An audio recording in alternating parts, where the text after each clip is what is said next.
மக்களின் பசியை போக்கிய அம்மா உணவகங்கள் மதுரை மாவட்டத்தில் செயல்பாடு இன்றி இருக்கிறது. 1 ரூபாய்க்கு இட்லி, 5 ரூபாய்க்கு சாம்பார் சாதம், தயிர் சாதம், கருவேப்பிலை சாதம் என பல்வேறு உணவுகள் குறைந்த விலைக்கு சுட சுட வழங்கப்பட்டது. சென்னை மட்டுமின்றி பல்வேறு மாநகரங்களில் மக்களின் பசிப்பினியை குறைந்த கட்டணத்தில் போக்கி வந்தன அம்மா உணவகங்கள். மதுரையில் மாநகராட்சிக்குட்பட்ட மேலவாசல், பழங்காநத்தம், ஆரப்பாளையம், சுந்தரராஜபுரம், புதூர், திருப்பரங்குன்றம் உள்ளிட்ட பகுதிகளில் சிறப்பாக செயல்பட்டு வந்த அம்மா உணவகங்கள் தற்போது செயலிழந்து உள்ளன. இது நேற்று வர இருந்துச்சு, இன்னைக்கு சோறு ஆக்க வேற இல்லை, கேஸ் இல்லை, அதனால போட்டு மூடி வச்சுட்டு வீட்டுக்கு போயிட்டாங்க.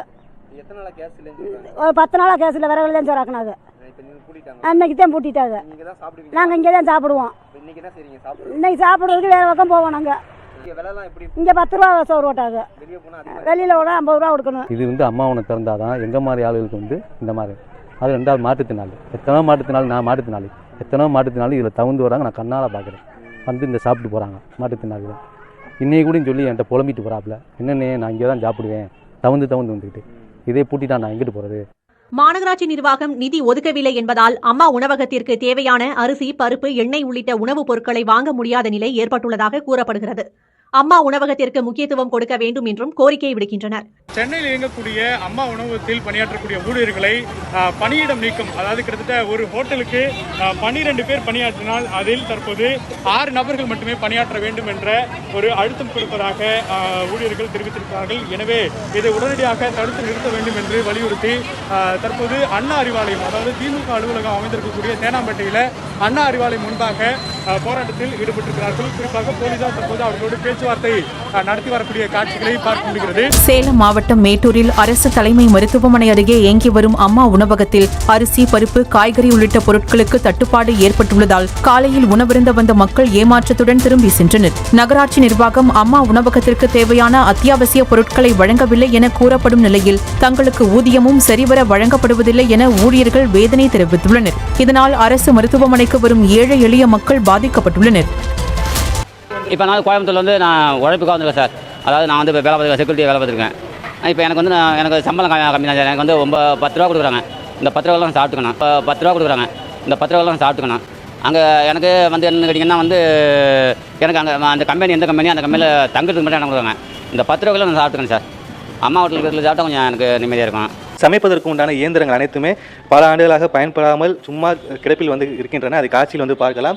இங்கே இருக்கக்கூடிய இந்த இட்லி அவன் ஒரு வேலைக்கு 1000 இட்லி வைக்கலாம். ஆனால் ஆண்டு கணக்காக இது பயன்படாமல் விருப்பமாக தான் இருக்கின்றன. இங்கே 200க்கும் மேற்பட்ட அந்த சம்மந்தப்பட்ட ஏழை எளிய மக்கள் உணவு அருந்தி வந்த வேளையில் தற்பொழுது இது எதுவுமே மக்களுடைய பயன்பாட்டுக்கு இல்லாத காரணத்தினால் அனைத்துமே பூச்சி அரித்து போய் எந்த விதத்திலுமே மக்களுக்கு ஒரு பயனுள்ளதாக பணம் விரயமாகி தான் இருக்கின்றன. இங்கே அடுப்பு எரிப்பதற்கு சிலிண்டர் வைக்கப்பட்டிருக்கு. இதுவும் பயன்பாடு இல்லாமல் வெறுமன ஒரு காட்சி பொருளாகத்தான் இருக்கின்றன. அனைத்துமே திறக்கக்கூட முடியாத அளவுக்கு இறுக்கி போயிருக்கின்றன. இதே சம்பந்தமாக இங்கே இருக்கக்கூடிய ஊழியருமே நிறைய கேட்கலாம். இங்கே பணிபுரியக்கூடிய ஊழியர் கிருஷ்ணவின் அவங்களே கேட்கலாம். அக்கா, இப்போ பின்னாடி இருக்கக்கூடிய அந்த இயந்திரங்கள் எதுவுமே பயன்படாமல் இருக்குது, என்ன காரணம்? அது நாங்கள் வர்றதுக்கு முன்னாடியே பயன்படாமல் தான் சார் இருந்துச்சு. இப்போ நாங்கள் வந்ததுக்கப்புறம் இந்த இதில் நாங்களே போட்டு ரிப்பேர் பார்த்து சரி பண்ணி வச்சுருக்கோம். ஸ்டவ்வு, பொருள் எல்லாமே வாங்கி. ஆமாங்க சார். இப்போ இங்கே இருக்கக்கூடிய இயந்திரங்கள்லாம் பயன்படுத்தினா அதிக மக்களுக்கு உங்களால் சமைக்க முடியும். இப்போ நீங்களே உங்கள் கை காசு போட்டு ஒரு அடுப்பு வாங்கி நீங்கள் சமைச்சிட்டு இருக்கிறீங்க. இப்போ இந்த இயந்திரங்கள் பயன்படுத்த உங்களுக்கு பயிற்சி கொடுத்துக்கிறாங்க? இல்லை, கொடுக்கல. வந்ததில்லை. 1 லட்சம் ரூபாய் அளவிற்கு ஒதுக்கீடு செய்யப்பட்டிருந்ததை 2024 முதல் 2025ஆம் ஆண்டுக்கு 1,30,00,000 ரூபாய் மட்டுமே ஒதுக்கீடு. அம்மா உணவு தான் நான் சாப்பிட்றேன், டை சாப்பிட்றேன். எனக்கு 5 ரூபாய் முடிஞ்சு போடும். இது 100 ரூபாய் சாப்பாடுமே நம்ம சத்து இல்லை. இங்கே நீங்கள் பணியாற்றிட்டு இருக்கீங்க, எத்தனை வருஷமாக பணியாற்றிட்டு இருக்கீங்க? இங்கே என்ன தேவைகள் இருக்குது சொல்லுங்களேன். வணக்கங்க, நாங்கள் இங்கே 12 வருஷமாக ஒர்க் பண்ணுறோம். நான் இங்கே அம்மா உணவகத்தோட பொருளாளர். இப்போ இங்கே டேங்கே இல்லை, தண்ணி மேலே இது பண்ணுறதுக்கு டேங்க்கு இல்லை, பைப்பு, டேப்பு எல்லாமே எல்லாம் உடஞ்சி தான் இருக்குது. இட்லி பாத்திரம் எல்லாமே ஓட்டை விழுந்திருக்கு. எல்லாம் பாத்திரங்களும் எல்லாம் இது பண்ணோம், சர்வீஸ் பண்ணோம். அடுப்பு ஃபுல்லாக லைட்லாம் சில லைட்டுங்க எரியல, ஃபேன் ஓடல. இது எல்லாமே நிறைய கம்ப்ளைண்ட் தான் இருக்குது. பாத்திரங்கள் வாங்கணும். பிளாஸ்டிக் டம்ளர் தான் நாங்கள் யூஸ் பண்ணிகிட்ருக்கோம். டம்ளர் இல்லை, தட்டுங்க இல்லை, எல்லாம் நிறைய வேண்டியது தேவைப்படுது. வெளியில் இட்லி 5 ரூபாயிலிருந்து 12 ரூபா, தோசை 10 ரூபாயிலிருந்து 20 ரூபா, சாப்பாடு 70 ரூபாயிலிருந்து 100 ரூபா. ஒவ்வொரு உணவுப் பொருட்களின் விலையும் அதிகமாக இருக்குது. ஒரு நாளைக்கு 200 ரூபாய் எடுத்துக்கிட்டோம்னா 30 நாளைக்கு 6000 ரூபாய் வருது. இங்கே 10,000, 15,000 அதுக்குள்ளேயும் சம்பளம் வாங்குறவங்க இருக்கிறாங்க, வேலையே இல்லாதவங்களும் இருக்கிறாங்க. சாப்பாட்டுக்கே மாதத்துக்கு இவ்வளோ ஆகுதுன்னா இன்னும் வீட்டு வாடகை, பெட்ரோலு, கரண்ட் பில்லு, கேஸு, மளிகை பொருட்கள், பிள்ளைங்களுக்கு ஸ்கூல் ஃபீஸு, ட்ரெஸ்ஸு, புக்கு, அன்றாட வாழ்க்கை தேவைக்கு இன்னும் நிறைய காசு தேவைப்படுது. இதில் திடீர்னு உடம்பு சரியில்லாமல் போனாலும், ஆக்சிடெண்ட் மாதிரி திடீர்னு ஏற்பட்டாலும் அதெல்லாம் ரொம்ப கொடுமை. இதில் பசிங்கிறது நோய் மாதிரி, உணவுங்கிறது மருந்து மாதிரி. அதை எடுக்காமல் இருந்தாலும் பிரச்சனை, அதிகமாக எடுத்துக்கிட்டாலும் பிரச்சனை. இதுக்கெல்லாம் ஒரு நல்ல திட்டமாக விலைகள் கம்மியாக அம்மா உணவகத்தில் கிடைக்குது. இது நிறைய ஊரில் சில ஏரியாக்களில் மட்டும்தான் இருக்குது. ஒவ்வொரு ஏரியாக்களுக்கும் இதை கொண்டு வரணும். முன்னாடிலாம் நைட்டு உணவு கொடுத்துட்டு இருந்தாங்க, இப்போ நிறைய இடங்களில் கொடுக்கறதே இல்லை. மதியம் போடுற உணவுப் பொருட்களை குறைச்சிட்டிங்க. தயிர், சாம்பார் சாதம்லாம் அளவு கம்மியாக கஞ்சி மாதிரி இருக்குது. நோயாளிலாம் இதை சாப்பிட்டு இன்னும் நோயாளியாக ஏறுவாங்க போல். காலையில் இட்லி மாத்திரம் தான் கொடுக்குறோம், மதியம் வந்து சாம்பார் சாதம் கொடுக்குறோம். இப்போ 2 வேளை தான் சாப்பிடலாம். நைட்டும் போட்டால் கொஞ்சம் நல்லா இருக்கும். நல்லா கட்டியாக நல்லா சாப்பிட்றதுக்கு இப்போ அளவே குறைஞ்ச மாதிரி இருக்கு. அவங்கக்கிட்ட வச்சு நம்ம சொன்னோன்னா பிறகு நம்மளை ஏதாவது தப்பாக நினைப்பாங்க. உணவுப் பொருட்களை கொடுத்தா தானே வேலை செய்வாங்க. 12 பேர் இருந்த இடத்துல 6, 4, இப்போ 2 பேர் ஆக்கிட்டீங்க. நாங்கள் வந்து இப்போ 6 பேர் இருந்தோம் சார். முதல்ல 12 பேர் இருந்தோம். அப்படியே படிப்படியாக குறைச்சி 6 பேர் கிட்ட வந்தாங்க. 6 பேரில் 2 பேர் சிற்றுண்டி உணவு அனுப்பிச்சிட்டாங்க. மீதி 4 பேர் இருக்கிறாங்க. 4 பேர் ரன்னிங்கில் வந்துட்டு இருக்காங்க.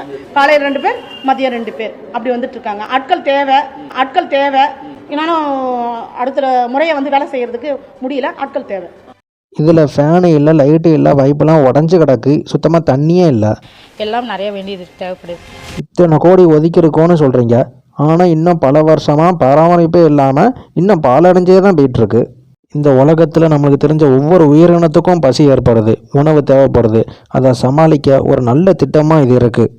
எதிர்கட்சி தமிழ்நாட்டில் ஒவ்வொரு இடத்துலையும் ஆட்கள் இருக்கீங்க. எந்த கட்சியாக இருந்தால் என்ன, ஒவ்வொரு அம்மா உணவகத்துக்கும் உடனே போயிட்டு எத்தனை ஃபேன் ஓடலை, லைட்டு இல்லை, பைப் இல்லை, உணவுப் பொருட்கள் இல்லை, என்னெல்லாம் பிரச்சனை இருக்கோ ஒரு புள்ளி விவரம் விடாமல் மக்களுக்கு தெரியப்படுத்துங்க. முடிஞ்சால் சரி செய்யுங்க. பேசிகிட்டே இருந்தால் நம்பிக்கை வராது. உங்களுக்கு ஓட்டு போட்டால் மக்கள் ஒவ்வொருத்தவங்களும் நிம்மதியாக இருக்கலான்னு நம்பிக்கை ஏற்படுத்துங்க. சீக்கிரம் செயல்படுத்துங்க. எந்த மக்களாலேயாவது முடிஞ்சால் கண்டிப்பாக நீங்களும் தெரியப்படுத்துங்க. முடிஞ்ச உதவி பண்ணுங்க. காசு இல்லாமல் பசிக்காக ருசி இல்லாமல் சாப்பிட்ற நிலைமை மாறணும். அதே குறைந்த விலையில் ருசியோடு ஆரோக்கியமாக இருக்குன்னு நிலைமை வரணும். இந்த காசுக்கு இது போடுறதே பெருசுன்னு நினைக்கக்கூடாது. மிக குறைஞ்ச விலையில் ருசியோடு ஆரோக்கியமாக வயிறு நிறைய உணவுன்னு தான் இந்த திட்டம் கொண்டு வரப்பட்டுச்சு. அப்படி இல்லைனாலும் இனிமேல் அப்படித்தான் இருக்கணும். ஞாபகம் வச்சுக்கோங்க, செயல்படுத்துங்க.